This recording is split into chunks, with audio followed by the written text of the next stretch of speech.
Welcome to the lectures of History of Modern India from the book Spectrum. Today we are going to start a new chapter, which is chapter 6, People's Resistance Against British Before 1857. Okay, ये unit 3 का part है. नया unit start हो रहा है आपका. The unit name is rising resentment against company rule. That is, अब लोगों की नाराजगी बढ़ रही है against the British rule. So इस चैप्टर में that is your people's resistance against British before 87 हम फोकस करेंगे. दैट 1857 से पहले क्या फॉर्म्स थे, कैसे रेबल किया उन्होंने, क्या रिवोल्ट्स किए. ठीक है, सबसे पहले देखेंगे पीपल्स रेजिस्टेंस का मीनिंग क्या था. जेनेसिस दैट इज ओरिजिन कहाँ से हुआ, शुरुआत कहाँ से हुई. कॉजेटिव फैक्टर्स दैट इज क्या रीजंस रिस्पॉन्सिबल थे पीपल्स अपराइजिंग्स के लिए. Then we will see civil uprisings. Okay, that is the uprisings, the rebellions or the revolts of the common men. उसके causes देखेंगे हम. ठीक है, जनरल कैरेक्टरिस्टिक्स एंड कुछ इंपॉर्टेंट सिविल अपराइजिंग्स देखेंगे हम. Then peasant movements with religious overtones, that is जहाँ पे रिलीजियस एंगल आ गया, religion was responsible. Then tribal movements, very important. ठीक है, different causes for the mainland and north eastern tribal, जो मेनलैंड में हुए और नॉर्थ ईस्ट में जो ट्राइबल मूवमेंट्स हुए उनके क्या कॉजेज थे, कैरेक्टरिस्टिक्स क्या थे, इंपॉर्टेंट ट्राइबल मूवमेंट्स कौन थे दोनों मेनलैंड में और नॉर्थ ईस्ट में. And then your sepoy mutinies, उसके causes and important mutinies. So this is all we are going to deal with in this chapter. But before that please like, share and subscribe to my channel and press the bell icon to receive the notifications of my latest lectures. Let's begin then. So now 1857 हम लोग ज़्यादातर मानते हैं that पहला major show था of the resentment against the British. That is 1857 का जब revolt हुआ तो कहते हैं कि ये पहला ऐसा रिवोल्ट था, कॉमन मैन का रिवोल्ट था, जिसने शो किया resentment, that is displeasure against the British. But इससे पहले भी ऐसे कई इंसिडेंट्स हुए हैं जिन्होंने रिजेंटमेंट्स अपना शो किया है. ओके, सो ये जो रिजेंटमेंट था जो 1857 में स्पेशली आपको देखने को मिला, एक उसकी स्टोरी है पूरी पीछे. ठीक है, एक बैकग्राउंड है पीछे and it manifested itself in several bouts of resistance by different groups. That is, अलग अलग जगह कंट्री के अलग अलग पार्ट्स में लोगों ने अपने लेवल पे अलग अलग तरीके से उस रेजेंटमेंट को शो किया बिफोर 1857. Okay, yes. सो मीनिंग क्या है पीपल्स रेजिस्टेंस का? Let's have a look at the question. Okay, so your question is, what do you understand by people's resistance against the British? What were the factors responsible for such resistance? Okay, एक एक करके देखेंगे. तो अगर हम लोगों की बात करें, people, so कौन है ये लोग? Which strata or section of the society are these? तो यहाँ पे कुछ several sections हैं. जब हम people की बात करेंगे, कौन कौन है? They are the peasants, the artisans, the tribals, the ruling classes, active or dispossessed, that is, जो अभी भी रूल कर रहे हैं. ठीक है, पूरी फ्रीडम के साथ भले ही ना रूल कर रहे हो, but they were ruling. And कुछ जिनके स्टेट्स को ब्रिटिश ने एनेक्स कर लिया और उनको पेंशनर बना दिया, राइट. कुछ मिलिट्री पर्सनल हैं इसमें, that is soldiers and all, जो कंपनी के अंडर में भी काम कर रहे थे, they were working under them. And कुछ डीमोबिलाइज्ड भी थे, जो रूलर्स जिनको बंदी बना लिया गया या जिनको डिपेंडेंट बना दिया गया, उनके जो सोल्जर्स थे, उनकी जो आर्मी हुआ करती थी, अब उनका जो काम है वो बंद हो गया, उनको काम मिलना बंद हो गया, तो वो डिस्पोजेस्ड या डीमोबिलाइज्ड सोल्जर्स भी थे. ठीक है, कुछ रिलीजियस लीडर्स भी थे आपके, both Hindu and Muslim and etcetera. They fought for the protection of their interest. तो उन्होंने अपने इंटरेस्ट के लिए जो है रिवोल्ट्स किए. नाउ इसके एग्जाम्पल्स आपको कुछ देखने को मिलेंगे. जैसे एक एगिटेशन हुआ बनारस में 1810 में, ये हाउस टैक्स के अगेंस्ट में था जो ब्रिटिश गवर्नमेंट ने लगा दिया था. ठीक है, देन आपको सूरत में राइट्स देखने को मिलेंगे 1814 में, ये थे सॉल्ट ड्यूटी के अगेंस्ट, दैट इज सॉल्ट के ऊपर जो हाई टैक्सेस लगे हुए थे उसके अगेंस्ट. ठीक है, देन बरेली में 1816 में पुलिस टैक्स और म्यूनिसिपल टैक्स के अगेंस्ट कुछ रेबेलियंस हो रहे थे, प्रोटेस्ट हो रहे थे. ठीक है, तो ये कुछ एग्जाम्पल्स हैं अर्बन मूवमेंट्स के, जहाँ पे लोगों ने जो लोअर स्ट्रेटा से बिलोंग करते थे, लोअर क्लास या लोअर ग्रुप्स से बिलोंग करते थे, जैसे आपके आर्टिजन्स हैं, शॉपकीपर्स हैं, अर्बन पुअर हैं, तो इन्होंने कई बार साथ में मिलके या फिर अपने इंडिविजुअल लेवल पर ही अगेंस्ट द ब्रिटिश रूल या वो जो उनके जो ऑपरेशंस थे उसके अगेंस्ट अपनी वॉइसेस रेज की, आवाज उठाई। ठीक है, अच्छा, बिपिन चंद्रा जी कहते हैं कि ये जो पीपल्स रेजिस्टेंस था इसके 3 ब्रॉड फॉर्म्स थे। एक मतलब कहने का मतलब टाइप्स थे। पहला था आपका सिविल रेबेलियन, ठीक है, दूसरा का tribal uprising and peasant movements. Civil rebellion में हमने अभी देखा that is the common man. Okay, tribals में आपको पता है जो ट्राइबल पॉकेट इंडिया के ट्राइबल बेल्ट्स थे जहाँ पे ट्राइबल्स रह रहे थे, ठीक है, वहाँ पे अलग से रिवोल्ट्स हो रहे थे, प्रोटेस्ट हो रहे थे। एंड पीजेंट स्पेशली आपकी दैट इज फार्मर्स की मूवमेंट्स। फार्मर्स की मूवमेंट्स तो बहुत ही अंडरस्टैंडेबल हैं कि हाई रेवेन्यूज की वजह से या जो हाई टैक्स लगता था उनकी लैंड्स पर, उसके लिए वो रिवोल्ट करते थे। ठीक है, लेकिन इसके अलावा, ये तो बिपिन चंद्रा जी का कहना है, लेकिन इसके अलावा हम मिलिट्री रिवोल्ट्स भी देखेंगे। ठीक है, एक इस तरीके का भी रिवोल्ट था, इस फॉर्म का रिवोल्ट था। ठीक है, जिसमें Indians employed in the company's forces, जो कंपनी की आर्मी में इंडियंस एम्प्लॉयड थे, उन्होंने रिवोल्ट किया against the company. Okay, so this was the meaning of the people's resistance and I have marked all the important points. Now genesis of the people's resistance, आखिर शुरुआत कहाँ से हुई, origin कहाँ पे था इसका। ठीक है, तो प्री कॉलोनियल इंडिया में people's protest against the rulers and their officials were not uncommon. ऐसा नहीं था कि एकदम से ब्रिटिश आए और एकदम से ये रिवोल्ट्स उनके अगेंस्ट में शुरू हो गए। आपको बहुत अच्छे से पता है हमारे मुगल एम्पायर में, सॉरी मुगल रूल में, या उससे पहले जिस भी तरीके का रूल था, जिसका भी रूल था, दिल्ली सल्तनत आप बात कर लें या डिफरेंट डायनेस्टीज जितनी भी थी, सो उनके अंडर ये कहना कि yes all the Kings were really generous, या फिर वो अपने सब्जेक्ट्स का, दैट इज प्रजा का बहुत ख्याल रखते थे, सब कुछ बहुत अच्छा अच्छा चल रहा था, that is not the case, right. Operation, ठीक है, उनका शोषण उस टाइम पे भी हो रहा था, राइट। जैसे high land revenue, I am really sorry for this, ठीक है, high land revenue that is tax लगता था लैंड पे बहुत ज्यादा। जो स्टेट दैट इज, जो भी इंडियन रूलर है उसके अंदर जो भी स्टेट है वो डिमांड करते थे। करप्ट प्रैक्टिसेस थी, ठीक है, hard attitude of the officials. तो ये कुछ ऐसे फैक्टर्स थे जो कहीं ना कहीं रिस्पॉन्सिबल थे पहले से ही। ठीक है, ये बहुत पहले से चला आ रहा है आपका नाउ। लेकिन जब कॉलोनियल रूल आया, ठीक है, तो उनकी जो पॉलिसीज थी, दे all together kind of heightened this thing. ठीक है, कि एकदम से उन्होंने बढ़ा दिया, इस ऑपरेशन को बढ़ा दिया उन्होंने। और दूसरी बात, उनके ग्रीवेंसेस को सुनने के लिए, the people who were suffering, उनकी हेल्प करने के लिए कोई नहीं था, राइट। एंड वो क्या सफ़र करें, क्या प्रॉब्लम्स हो रही है, उनके साथ, उनके लिए आवाज़ उठाने वाला कोई नहीं था। So company merely was interested in extracting revenue. तो कंपनी तो सिर्फ अपना प्रॉफिट्स देख रही थी, they were not at all bothered कि अफेयर्स ऑफ द स्टेट क्या है, लोगों की क्या कंडीशंस है, वेलफेयर स्टेट का करना है नहीं करना है। They were not considering all these issues. Okay, so colonial law and judiciary safeguarded the interest of the government. जो भी rules थे, laws थे, courts आपके जो function करते थे, वो government का ज़्यादातर support करते थे। And the collaborators, that is जो बड़े बड़े landlords हैं, merchants और money lenders हैं, जो ब्रिटिश गवर्नमेंट को सपोर्ट करते थे, उनके लॉयल थे, तो गवर्नमेंट भी हमेशा उन्हीं की हेल्प करती थी। Now people left with no option chose to take up arms and defend themselves. तो अब ऑब्वियसली जो कॉमन मैन है उसके पास कोई ऑप्शन नहीं बचा है, उसको रिवोल्ट करना पड़ेगा। And the means might be taking up arms, that is using weapons and the violence, okay, खुद को डिफेंड करने के लिए। नाउ ट्राइबल पीपल ने क्यों रिजेंटमेंट क्यों था उनके मन में, या फिर उन्होंने क्यों रिवोल्ट्स किए?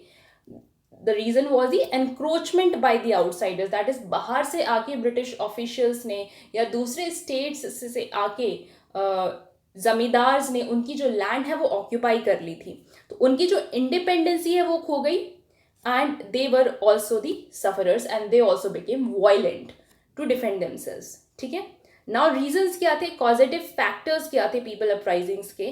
तो सबसे पहले आप देखेंगे that colonial land revenue settlement, obviously जो टैक्स है वो बहुत हाई था, नए टैक्सेस उन्होंने इंट्रोड्यूस कर दिए जो पहले थे ही नहीं, जो कभी पीजेंट्स को देने नहीं पड़ते थे, लेकिन अब नए टैक्स भी आ गए।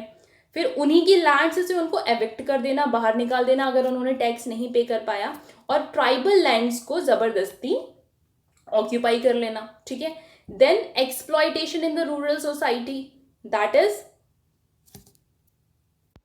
मिडलमैन बहुत आ गए हैं, रेवेन्यू कलेक्टर्स अलग से एक्सप्लॉइट कर रहे हैं, फोर्स कर रहे हैं लोगों को टैक्स पे करने के लिए, ठीक है। मनी लेंडर्स आ गए हैं जो हाई इंटरेस्ट रेट पर उनको लोन्स दे रहे हैं, तो ये कहीं ना कहीं एक तरीके से एक्सप्लॉइटेशन था उनका, हर तरीके से हर फॉर्म में एक्सप्लॉइटेशन हो रहा था। Then expansion of the revenue administration over tribal land, पहले क्या था कि ट्राइबल लैंड्स को जनरली रेवेन्यू सिस्टम से बाहर रखा जाता था, ठीक है। इवन इंडियन रूलर्स भी उनके जो भी प्रोड्यूस थे, स्पेशली क्योंकि फॉरेस्ट जो लैंड्स होती थी ज़्यादातर वो उनके अंडर में होती थी, ट्राइबल्स के अंडर में, और आज भी होती हैं, तो उनसे रेवेन्यू नहीं कलेक्ट किया जाता था in most of the cases. लेकिन कॉलोनियल रूल के बाद इनकी लैंड्स को भी रेवेन्यू एडमिनिस्ट्रेशन में लाया गया और उनसे टैक्स कलेक्ट किया जाने लगा। तो जो ट्राइबल पीपल का होल्ड था अपनी एग्रीकल्चरल और फॉरेस्ट लैंड पे वो खोता गया, okay. Then promotion of the British manufactured goods, heavy duties on the Indian industries. अब आपको पता है कि ब्रिटिश में हो गया इंडस्ट्रियल रेवोल्यूशन स्टार्ट, मशीन्स आ गई है नई नई, तो मैन्युफैक्चरिंग जो है बहुत बड़े लेवल पे हो गई है, इजी हो गई है, चीप हो गई है। तो इसका जो खामियाजा है ये हमारी इंडियन हैंडीक्राफ्ट्स ने भुगता, ठीक है। तो जो मैन्युफैक्चरिंग अब है डाइवर्ट किधर हो गई है, टू द ब्रिटेन। तो हैवी ड्यूटीज इंडियन इंडस्ट्रीज पे लगा रहे हैं, दूसरी तरफ वो जो भी यहाँ से सामान प्रोड्यूस हो रहा है और अगर वो एक्सपोर्ट हो रहा है दूसरी कंट्रीज में और स्पेशली ब्रिटेन में, इंडिया का सामान प्रोड्यूस होके कहाँ जा रहा है, ब्रिटेन में, तो उस सामान पे जो है काफ़ी हाई टैक्सेस लगा दिए गए, ठीक है। एक्सपोर्ट ड्यूटीज भी काफ़ी कर दी गई, तो इससे इंडियन हैंडलूम और हैंडीक्राफ्ट इंडस्ट्रीज ने बहुत सफ़र किया। तो ये चीज़ आपने पहले भी देखी है कि मैन्युफैक्चरिंग जब से स्टार्ट हो गई ब्रिटेन में, तो इंडियन जो मैन्युफैक्चरिंग इंडस्ट्रीज हैं वो काफ़ी हद तक डिक्लाइन हो गई थी, ठीक है। Then destruction of the indigenous industry, same thing. तो इंडिजीनियस इंडस्ट्री दैट इज़ हमारी खुद की इंडिया की इंडस्ट्रीज जब डिक्लाइन होने लगी तो माइग्रेशन स्टार्ट हो गया। अब जो लोग पहले इंडस्ट्रीज में, फैक्ट्रीज में, छोटे छोटे कॉटेज इंडस्ट्रीज में काम करते थे वो एग्रीकल्चर की तरफ डाइवर्ट होने लगे, भाई उनके पास तो कोई ऑप्शन बचा नहीं है क्योंकि लाइवलीहुड वहाँ से मिल नहीं रहा उनको, ठीक है। तो लैंड पे या फिर एग्रीकल्चर पे प्रेशर बहुत बढ़ गया है। लैंड तो उतनी ही है बट उसको टिल करने के लिए, उसको कल्टिवेट करने के लिए number of people have increased. तो ये कुछ रीजंस थे which were the causative factors for the people's uprisings. Then civil uprisings पे आते हैं and let's have a look at the question, what were the major causes and general characteristics of the civil uprisings before 1857 in India? That is, जो civil uprisings 1857 से पहले हुए उनके क्या reasons थे और कैरेक्टरिस्टिक क्या था, फीचर्स क्या थे उनके, ठीक है। तो सबसे पहले ये इंट्रोडक्शन में आप थोड़ा बता सकते हैं दैट जो अपराइजिंग्स आपके हो रहे थे, देखिए सिविल का मतलब है which is not related to defence और मिलिट्री। तो यहाँ पे आप डिफेंस और मिलिट्री को छोड़ के सिविल में और बाकी सब चीज़ें इंक्लूड कर लेंगे, but here we have included those uprisings, लेकिन हमने यहाँ पे उन रिवोल्ट्स को इंक्लूड किया है which were generally led by the deposed native rulers और देयर डिसेंडेंट्स। अब आपको पता है कि ब्रिटिश ने धीरे धीरे करके सभी इंडियन स्टेट्स को, मैक्सिमम इंडियन स्टेट्स को मैं कहूँगी, सॉरी, उन्होंने एनेक्स कर लिया था। तो उनके जो रूलर्स हैं उनका क्या होगा, अब ऑब्वियसली उनके अंदर भी एक एंगर होगा अगेंस्ट द ब्रिटिश, राइट। तो इन्होंने भी लीडरशिप प्रोवाइड की रिवोल्ट्स को, राइट। अब इसमें फॉर्मर जमींदार्स भी थे, लैंडलॉर्ड्स भी थे, पोलीगार्ड्स थे। पोलीगार्ड्स साउथ इंडिया में हमने पहले भी देखा है, it's a group, they were the military serviceman, ठीक है। रूलर्स के आर्मीज में एम्प्लॉय होते थे, उनको मिलिट्री सर्विस प्रोवाइड करते थे और उसके बदले में जो रूलर्स हैं उनको they use to pay them. Now they were the holders of the territory. ये जो पॉलीगार्स थे इनके अंदर जो टेरिटरी आती थी, जो भी इनकी लैंड्स वगैरह होती थी, उसको कहा जाता था पलायम, ठीक है, याद रखना ये वर्ड, दिस टर्म पलायम। तो इसमें क्या होता था, they consisted of few villages granted to them by the rulers. जिस भी रूलर्स की ये सर्विस करते थे, जिनको भी मिलिट्री सर्विस प्रोवाइड करते थे, वो रूलर्स इनको कुछ लैंड्स दे देते थे, कुछ विलेजेस दे देते थे, जिसको कलेक्टिवली बोला जाता था पलायम। ठीक है, एंड रिटर्न में ये आपको पता ही है, उनको मिलिट्री सर्विस देते थे। ठीक है, और जो रूलर्स जो इनको लैंड्स देते थे उनको कहा जाता था nayakas. Now they were also the part of this resentment or the rebellions, because उनका भी लाइवलीहुड छिन गया। जिस रूलर को वो मिलिट्री सर्विस प्रोवाइड कर रहे थे, वो रूलर तो रहा नहीं, तो मिलिट्री सर्विस की भी नीड नहीं रही। Okay, so this also became the cause. इनके पास भी एक रीजन था फाइट करने का। And the officials of the conquered kingdoms, ठीक है, सो डिफरेंट पीपल, वो सभी लोग जो किसी ना किसी तरीके से सफर कर रहे थे from the British rule, they all together rose against the British rule, together भी, अपने इंडिविजुअल लेवल पर भी। तो देखते हैं हम क्या कॉजेस थे सिविल अपराइजिंग्स के। ठीक है, सिविल, हम यहाँ पे आपको ये ध्यान में रखना, हम सिविल की बात कर रहे हैं। सिविल में आपने देख लिया ना कौन कौन है यहाँ पे। ठीक है, ओके, फर्स्ट कॉज है आपका, under the company rule there were rapid changes in the economy, administration and land revenue system. तो ये हम ऑलरेडी देख चुके हैं कि रेवेन्यू सिस्टम, जो टैक्स कलेक्ट करने का पूरा एक स्ट्रक्चर और इन फ्रेमवर्क था, वो पूरा बदल दिया उन्होंने। नए टैक्सेस लेके आए, कलेक्ट कितना करना है, कैसे करना है, सब उन्होंने चेंज कर दिया लगभग। ठीक है, इकोनॉमी चेंज हो गई। ठीक है, जिस तरीके से पहले प्रॉफिट्स अर्न हो रहे थे, या जो भी जिस भी तरीके से इकोनॉमी चल रही थी, वो पूरा ऑल टुगेदर चेंज हो गया। नए इंडस्ट्रीज आए, पुराने इंडस्ट्रीज खत्म हो गए। ठीक है, और एडमिनिस्ट्रेशन भी काफ़ी हद तक चेंज हो गया। जिस तरीके से पहले इंडियन रूलर्स के अंडर में गवर्नेंस चलता था, वो ना होके अब ब्रिटिश के अपने लॉज हैं, अपने रूल्स हैं, उनके अपने जस्टिस सिस्टम है। ठीक है, चलिए नेक्स्ट है आपका सेवरल जमींदार्स एंड पोलीगार्स, जिनकी लैंड्स खो गई थी, जिन्होंने अपनी लैंड्स खो दी। एंड लैंड्स खोने की वजह से उसका रेवेन्यू भी उनके हाथ से चला गया, क्योंकि इनके पास लार्ज नंबर ऑफ लैंड्स हुआ करती थी और उस लैंड से ये रेवेन्यू कलेक्ट किया करते थे। ठीक है, तो कॉलोनियल रूल के आने के बाद इनका रेवेन्यू खो गया, इनका लाइवलीहुड खो गया। तो obviously they had this anger against the British rule, right. Now ego of the traditional zamindars and the polygars was hurt due to being sidelined in rank. अब ब्रिटिश तो भाई अपने खुद के गवर्नमेंट ऑफिशियल से अपॉइंट करेंगे ना। Yes, they used to give employment to the native people, वहाँ के इंडिजीनियस इंडियन लोगों को भी एम्प्लॉयमेंट मिलता था, बेशक मिलता था, लेकिन हाई रैंक्स पे इंडियंस नहीं होते थे। हाई रैंक्स पे उनके खुद के ब्रिटिश ऑफिशियल्स होते थे, जो इंग्लैंड से आते थे, ब्रिटेन से आते थे। ठीक है, तो ये जो गवर्नमेंट ऑफिशियल्स इनकी जगह आ गए हैं हाई रैंक पर, तो इसके अगेंस्ट भी they are angry. And it एक नई क्लास मर्चेंट्स की और मनी लेंडर्स की यहाँ पे अब सामने आ गई है। That is the powerful money lenders, जो हाई रेट्स पे हाई इंटरेस्ट रेट्स पे लोन्स प्रोवाइड करते थे। तो इनकी एक नई क्लास बन गई है। ठीक है, they have risen in prominence now. Okay, now the ruin of Indian handicraft, ये अभी हमने देखा, हमारे इंडियन हैंडीक्राफ्ट इंडस्ट्रीज काफ़ी डिक्लाइन हो गई। जो हमारे आर्टिजन्स थे, इंडिजीनियस आर्टिजन्स थे, इंडियन आर्टिजन्स थे और आर्टिस्ट थे, उन्होंने अपनी लाइवलीहुड्स खो दी। ठीक है, एंड ट्रेडिशनल, देखिए जब इंडियन रूलर्स को एनेक्स कर लिया गया, इंडियन स्टेट्स को एनेक्स किया गया, तो सिर्फ एक इंडियन स्टेट एनेक्स नहीं हुआ, उसके साथ साथ उसके सब्जेक्ट्स भी सफ़र हुए, क्योंकि इंडियन रूलर अपने कोर्ट में डिफरेंट पीपल को different kind of livelihood provide करता था। अब फॉर एग्जाम्पल आप देख लीजिए, आर्टिस्ट हो गए। ठीक है, आर्टिस्ट में बहुत तरीके के आर्टिस्ट होते हैं, there are musicians, there are painters and all, तो इनकी डिमांड अच्छी खासी रहती थी। ठीक है, एंड अगर अब जब कॉलोनियल सिस्टम आया, तो उनके जो फॉर्म्स हैं आर्ट्स के, they are all together different, types of paintings are different. ठीक है, and music is different, so it's not like they are going to retain, या फिर ये जो पहले जिनको लाइवलीहुड, जिनको नौकरियां मिली हुई थी, कोर्ट्स में नौकरियां मिली हुई थी, ये उनको बिल्कुल नौकरियां प्रोवाइड करने वाले थे, ऐसा कुछ नहीं था। तो लाइवलीहुड, सोर्स ऑफ लाइवलीहुड उनका छिन गया है।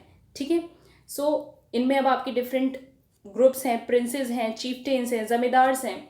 सो पैट्रन्स एंड बायर्स खत्म हो गए कि अब इनके आर्ट्स को खरीदेगा कौन। ठीक है, इनकी पेंटिंग्स को कौन खरीदेगा, स्कल्पचर्स को कौन खरीदेगा। So they have lost the livelihood, so they are also somewhere showing the resentment against the British rule. ठीक है. Then आपकी priestly class है. Now priestly class, that is all those brahmins जो मंदिरों में and different different जो आपके holy places होते हैं वहाँ पे worship करते हैं.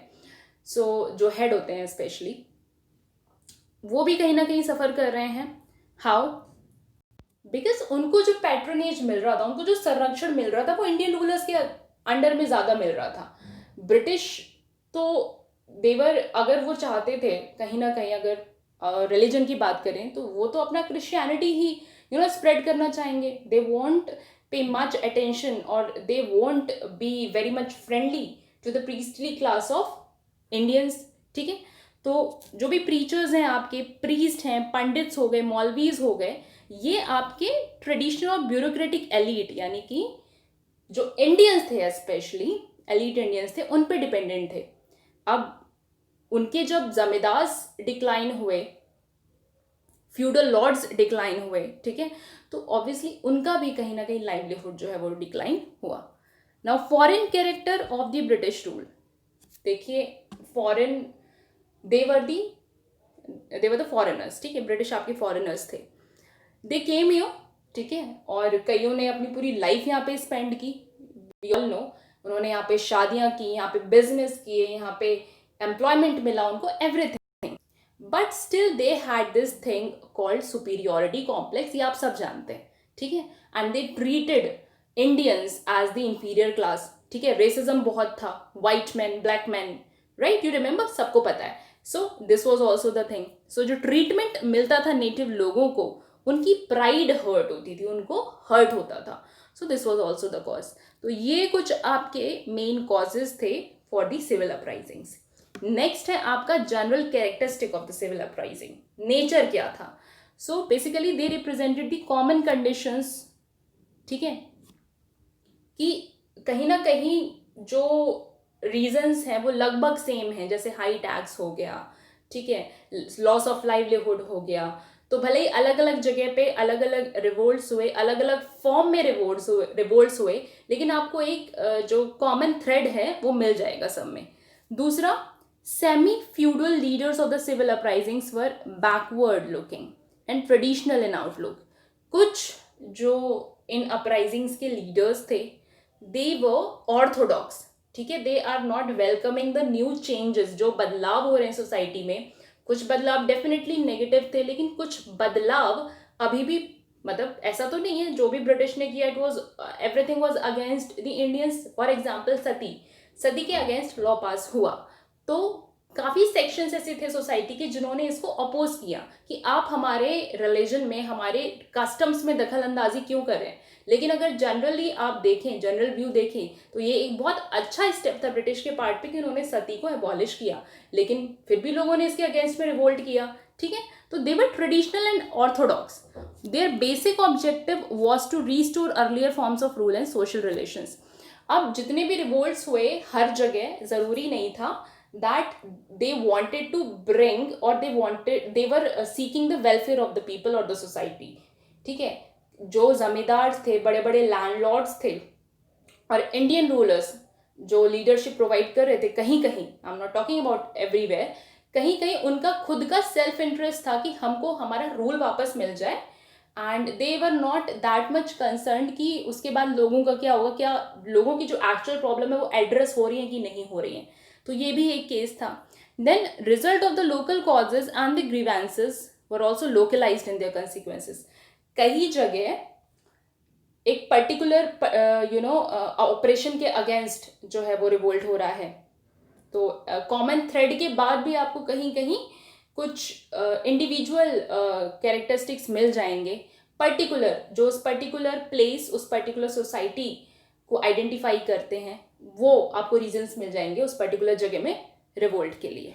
ठीक है, नाउ यही एक रीज़न भी है कि 1857 से पहले हम ये नहीं कहते कभी कि एक पैन इंडिया या नेशनल लेवल पे कोई ब्रिटिश के अगेंस्ट में रिवोल्ट हुआ. 1857 को फिर भी माना जाता है कि it was the pan India movement या पैन इंडिया रिवोल्ट. ठीक है, जहाँ पे most of the parts of India participated. वो अलग बात है कि most of the south India अभी भी रिवोल्ट ऑफ 1857 में भी अनटच्ड था, ठीक है, और आप नॉर्थ ईस्ट चले जाओ तो वो और भी अनटच्ड था।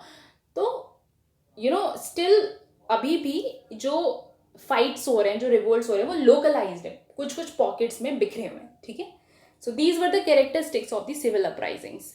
नाउ कुछ अब हम देखेंगे इंपॉर्टेंट सिविल अपराइजिंग्स, एक एक करके कुछ जो सीन में आए।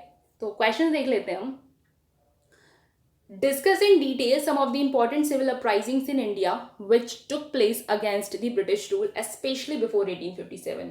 Now इस क्वेश्चन में क्या है, मैंने एक जनरल क्वेश्चन फ्रेम कर दिया है, इसमें बहुत सारे अभी हम सिविल अपराइजिंग्स देखने वाले हैं, तो आप बहुत ही ब्रीफ में हर सिविल अपराइजिंग का यहाँ पे आंसर में लिख सकते हैं। सबका लिखने की भी ज़रूरत नहीं है, आपको जो इम्पॉर्टेंट है यू शुड इंक्लूड दैट, ठीक है। Now first we have your sannyasi revolt, ये हुआ है आपका 1763 से 1800 में। तो आप देख रहे हैं 1857 से तो बहुत ही पीछे का पीरियड है, लगभग हम 90 ईयर्स पहले चले गए हैं, ठीक है।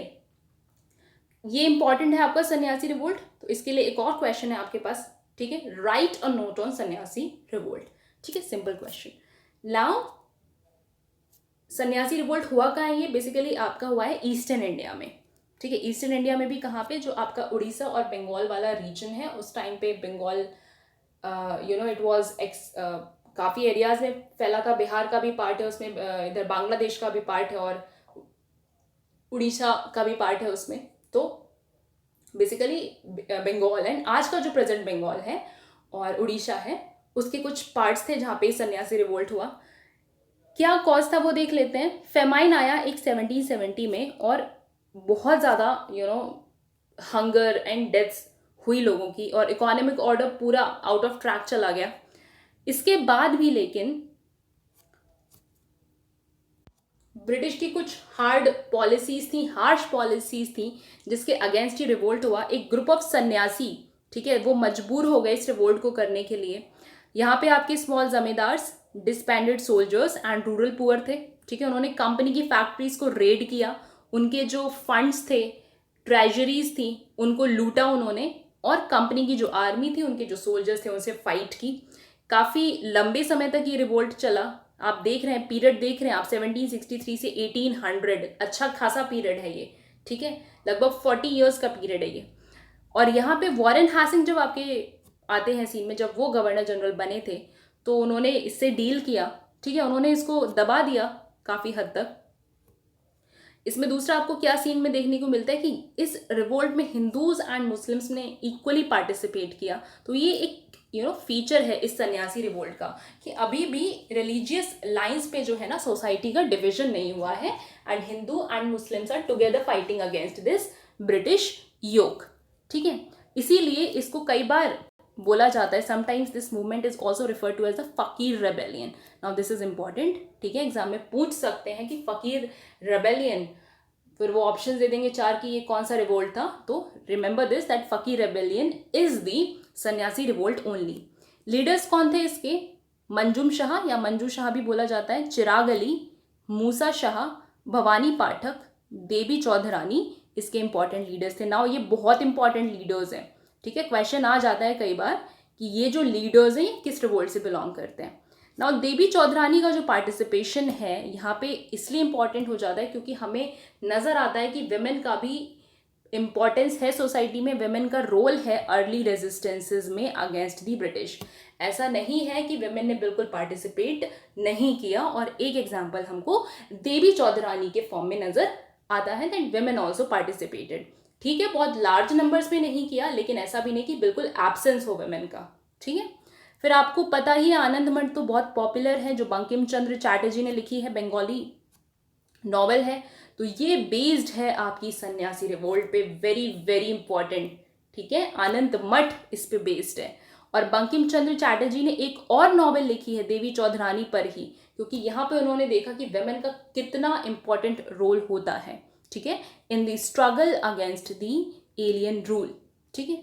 सो ये कुछ आपका सन्यासी रिवोल्ट के बारे में था, बहुत इंपॉर्टेंट रिवोल्ट है, प्रीलिम्स पर्सपेक्टिव से भी इंपॉर्टेंट पॉइंट्स है इसमें, ठीक है, Fakir rebellion and the Devi Chaudhurani and the other leaders, ठीक है। Now second is your revolt in Midnapore and Dhalbhum, again Bengal के रीजन से ये आपके। नाउ इंग्लिश ने मिदनापुर को 1760 में अपने कंट्रोल में ले लिया एंड उस टाइम पे लगभग 3000 जमींदार और तालुकदार थे जिनके कॉर्डियल रिलेशंस थे रियाट्स के साथ, दैट इज फ्रेंडली रिलेशन थे। रियाट्स दैट इज जो बेसिकली आपके लैंड ओनर्स जो हुआ करते थे उनको रियात कहा जाता था, ठीक है। जो पर्टिकुलर इंडिविजुअल जो लैंड ओनर्स हुआ करते थे, जमींदार तो बड़े लेवल पे हो गए, ठीक है, तालुकदार जो उनसे रेवेन्यू कलेक्ट करते थे, लेकिन ये स्मॉलर लेवल पे जो रियात जिनके कल्टीवेशन जिनके अंडर में होता था, देवर दी रियात।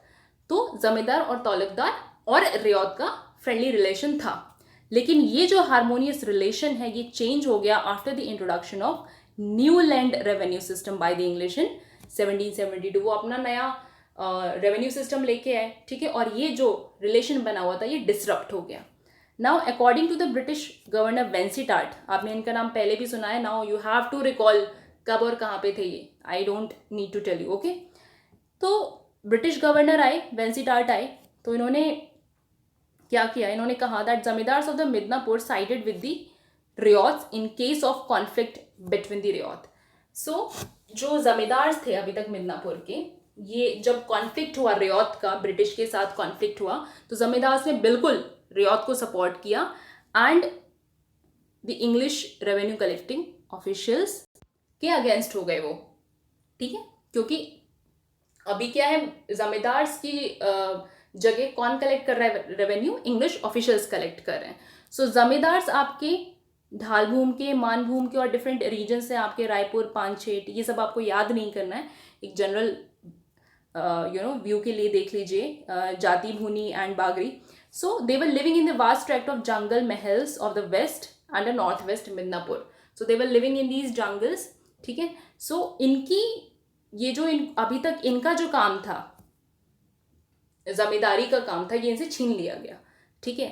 तो ऑब्वियसली रिजेंटमेंट तो होगा ही, और इसके जो इंपॉर्टेंट लीडर्स थे वो थे आपके दामोदर सिंह एंड जगन्नाथ धर, okay. So remember these two important names कि ये किस रिवोल्ट से रिलेटेड है, revolt in Midnapore and Dhalbhum, and the year was 1766 to 74। तो अभी हम बेसिकली 18th सेंचुरी के ही रिवोल्ट्स देख रहे हैं, ठीक है। नेक्स्ट है आपका revolt of Moamarias. So Moamarias basically they were the natives of Assam, Assam की बात करेंगे अब हम।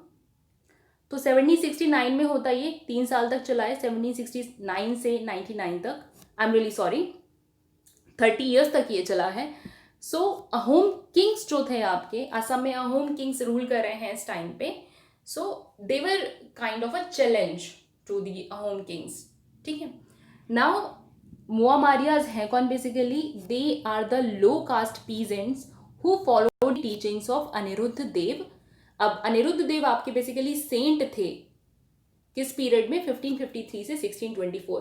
तो ये जो मोआमारियाज हैं ये इनको फॉलो करते थे और ये लो कास्ट पीजेंट थे, that is low caste farmers, okay. Now their revolts weakened the Ahoms and open the doors for others to attack the region. Now Ahoms के अगेंस्ट में ये पहले से ही फाइट कर रहे थे और इनके बार बार रिवोल्ट करने से, अब यहाँ पे आप देखिए they are not fighting against the British, ये भी बहुत ज़रूरी है क्योंकि हम एक जनरल बात कर रहे हैं, ठीक है, कि जो अपराइजिंग्स और रिवोल्ट्स हो रहे थे तो वो कहीं ना कहीं सिर्फ ब्रिटिश के अगेंस्ट नहीं हो रहे थे। 1792 में क्या हुआ, आपका king of Darrang that is Krishna Narayan और उनके कुछ सपोर्टर्स हैं, assisted by his band burkandazes. Now this is again an important term, remember this. अब बुरकांडेज कौन है, बेसिकली डीमोबिलाइज्ड सोल्जर्स हैं मुस्लिम आर्मीज के एंड जमींदार्स। तो वही सेम चीज, सेम कहानी कि सोल्जर्स ने अपना लाइवलीहुड खो दिया है and yes they are rising against the operation. Now इन रिवोल्ट्स को ख़त्म करने के लिए अहोम रूलर ने अब ब्रिटिश की हेल्प ली। तो आप देख रहे हैं कि इसका कॉज कुछ और ही था। ये जो मोआमारियाज हैं ये लड़ अहोम किंग्स के अगेंस्ट रहे थे, उनके अंडर जो भी ऑपरेशन या सफरिंग्स ये लोग झेल रहे थे उसके अगेंस्ट इनकी फाइट थी, लेकिन ब्रिटिश इंक्लूड कैसे हो गए, क्योंकि अहोम किंग्स ने ब्रिटिश की हेल्प ली। तो मुआमावर्स जो है ये इनको काफ़ी ऑपोजिशन फिर ब्रिटिश से मिला है, ठीक है। उन्होंने अपने हेडक्वार्टर्स बना लिए इन भाटियापुर, नॉट इम्पॉर्टेंट, ठीक है। अहोम किंगडम जो है, रेबेलियन तो ये सर्वाइव कर गया, डील कर लिया इसने रेबेलियन से, लेकिन क्योंकि किंगडम ऑलरेडी बहुत वीक हो चुका था और बर्मीज इन्वेजन हुआ, म्यांमार से आके इधर इन्वेजन हो गया आसाम में, एंड फाइनली ये जो रीजन है, ये किंगडम है बेसिकली अहोम्स का, ये किसके अंडर में आ गया? ब्रिटिश रूल के अंडर में। तो देख रहे हैं आप फायदा किसको हुआ इन द एंड? ब्रिटिश को। Okay, next we have your civil uprisings in Gorakhpur, Basti and भारेज। 1781 की हम बात कर रहे हैं। Now Warren Hastings, again your governor general this time, in order to meet the war expenses against the Marathas and Mysore. आपको पता है कि उनका मराठास और मैसूर के साथ इस पीरियड में अभी वॉर्स चल रहे हैं उनके, तो अब वॉर का खर्चा कैसे निकाला जाएगा? तो उन्होंने प्लानिंग किया कि हम इंग्लिश ऑफिशियल्स को बना देते हैं izaradars, that is the revenue farmers in Awadh. Revenue farmers that is जो रेवेन्यू कलेक्ट करेंगे, इजारादार्स। नाउ रिमेंबर दिस कि इजारदार्स या इजारादारी ये और किसने कब इंट्रोड्यूस की थी? हम पहले ही डिस्कस कर चुके हैं, याद करने की कोशिश कीजिए। कौन सा नोबल था मुगल रूल के, मैं आपको हिंट दे देती हूँ, मुगल रूल के अंडर ही हुआ, specially after Aurangzeb. Now you have to recall किसके अंडर हुआ था, कौन सा नोबल था, ठीक है, रिमेंबर दैट। नाउ एक थोड़ा सा बैकग्राउंड देख लेते हैं यहाँ पे। इन्होंने क्या किया, एक मेजर अलेक्जेंडर हैनी है, ठीक है, उनको इन्वॉल्व कर लिया इस पूरे रेवेन्यू फार्मिंग सिस्टम के अंडर में, ठीक है, एंड इनको इजारादार बना दिया 1778 में। इजारादार दैट इज कि रेवेन्यू कलेक्ट करेंगे। तो इन्होंने गोरखपुर और बहारेज यहाँ से रेवेन्यू कलेक्ट करना शुरू कर दिया। और कितना रेवेन्यू इन्होंने कलेक्ट किया? 22 लाख रुपीज फॉर 1 ईयर, ठीक है। नाउ ये जो ऑपरेशन हैनी ने किया, जबरदस्ती रेवेन्यू कलेक्ट किया, अच्छा खासा इन्होंने टैक्स कलेक्ट कर लिया, और ये जो एक्सेसिव डिमांड थी रेवेन्यू की, यहाँ पे जो ये रीजन पहले से काफी फ्लरिश कर रहा था, जो पीजेंट्स यहाँ पे काम कर रहे थे, इनके आने के बाद, हैने के आने के बाद, they got panic stricken, that is they got really scared. Okay, now zamindars and the cultivators then they revolted against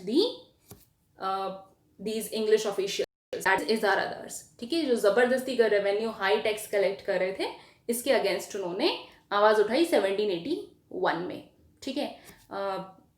हैने और जो उसके सपोर्टर्स थे, इनको मार दिया गया, इन्होंने मार दिया, ठीक है, एंड बिसीज दी जमींदारी, जो भी लैंड्स थी उनको फिर से अपने कंट्रोल में ले लिया यूजिंग द गोरिल्ला फोर्सेस। तो रेबेलियन को बाद में जाके सप्रेस कर दिया गया, लेकिन Hannay was dismissed and izara forcibly removed. तो इसके बाद ये एक्सपेरिमेंट था बेसिकली वॉरेन हास्टिंग्स के तरफ से कि अगर ये हम करते हैं, फोर्सेबली टैक्स जो है वो एग्जैक्ट करते हैं, तो क्या ये सक्सेसफुल होगा कि नहीं होगा। तो ये एक्सपेरिमेंट उनका फेल हो गया था। तो ये क्वेश्चन आ सकता है आपके प्रीलिम्स में कि वॉरेन हास्टिंग्स ने जो इजारादारी फार्मिंग, रेवेन्यू फार्मिंग की थ्रू एक्सपेरिमेंट किया, वॉज इट सक्सेसफुल और not? Okay, so remember this. Now we have your revolt of Raja of Vizianagaram, 1794 की बात है, ठीक है। विजयनगरम आपका आंध्र प्रदेश का रीजन। 1758 में एक ट्रीटी साइन हुई थी between the English and the Anand Gajapatiraju. ये विजयनगरम के रूलर हैं इस टाइम पे। क्या ट्रीटी साइन हुई है कि हम मिलके जो है फ्रेंच को नॉर्दर्न सरकार्स वाले रीजन से निकाल देंगे, ठीक है। नॉर्दर्न सरकार दैट इज और कोई कोस्टल रीजन आपका आंध्र प्रदेश एंड तेलंगाना का, ठीक है। नाउ निकाल दिया, सक्सेसफुल हुए इंग्लिश के साथ मिलके, लेकिन इंग्लिश ने जो ट्रीटी में टर्म साइन हुए थे कि हम, ठीक है, हम आपका सपोर्ट करेंगे, किसका? राजा ऑफ विजयनगरम का सपोर्ट करेंगे, इन्होंने नहीं किया। ये अपनी बात से मुकर गए, ठीक है, इन्होंने अपना प्रॉमिस कर दिया break. Now East India Company ऊपर से ये तो किया ही किया उन्होंने, फिर क्या कर दिए EIC, और ज़्यादा कॉम्पेंसेशन मांग रहे हैं। क्या कह रहे हैं कि आप हमको 3 लाख रुपीज़ दो। विजया नगर के जो राजा हैं आपके, उनसे कह रहे हैं that you give us the 3 lakh rupees, and उनसे कहा कि आप जो अपनी ट्रूप्स हैं, अपने सोल्जर्स हैं, उनको डिसबैंड कर दो, दैट इज उनको निकाल दो। Obviously is this going to be liked by the Raja? Not at all. तो राजा अपने सपोर्टर्स, जो उसके सब्जेक्ट्स थे, जो उसकी प्रजा थी, प्रजा ने पूरा सपोर्ट किया अपने राजा को, और उन्होंने कर दिया इंग्लिश के अगेंस्ट में रिवोल्ट, ठीक है। तो इंग्लिश ने लेकिन कैप्चर कर लिया राजा को 1793 में और उसको एग्जाइल दैट इज जेल में डाल दिया। राजा ने लेकिन रिफ्यूज किया, इसके अगेंस्ट फाइट किया और बैटल हुआ, एक बैटल ऑफ पद्मनाभम। यहाँ पे इंपॉर्टेंट हो जाता है ये बैटल, ठीक है, याद रखना है। राजा ऑफ विजयनगरम के बीच में और इंग्लिश के बीच में ये बैटल हुआ है, ठीक है, और इसमें इनकी डेथ हो जाती है 1794 में। ईयर आपको याद रखना है, इंपॉर्टेंट है प्रीलिम्स पर्सपेक्टिव से, ओके। और इसके बाद विजयनगरम आपका कंपनी रूल के अंडर में आ जाता है, okay. So this was about your revolt of Raja of Vizianagaram 1794. Let's come to revolt of धूंधिया in Bednur 1799 to 1800. Now ये वैसे बहुत ज़्यादा कुछ इंपॉर्टेंट नहीं है, फिर भी हम देख लेते हैं इसको। मैसूर का जब 1799 में जब टिप्पू सुल्तान की डेथ हो गई और मैसूर को कंट्रोल या कॉन्कर कर लिया था जब इंग्लिश ने, तो वहाँ के जो लोकल रूलर्स थे, नेटिव लीडर्स, अब वो एक नया चैलेंज बन गई इंग्लिश के लिए। उनमें से एक था आपका धूंधिया वांग, ठीक है, ये एक मराठा लीडर था, लेकिन बाद में इस्लाम में कन्वर्ट हो गया, टिप्पू सुल्तान ने कर दिया था। इनको जेल में डाल दिया गया, ठीक है, जिस he must be revolting against the British. लेकिन ये पहले ही जेल में चले गए थे during the Mysore rule only. लेकिन जब सेरिंगपट्टम कंट्रोल में आ गया ब्रिटिश के, तो इनको छोड़ दिया गया था जेल से। तो उन्होंने एक ऑर्गेनाइज किया, अपना मूवमेंट ऑर्गेनाइज किया एंटी ब्रिटिश एलिमेंट्स के साथ अगेंस्ट में ब्रिटिश के, ठीक है।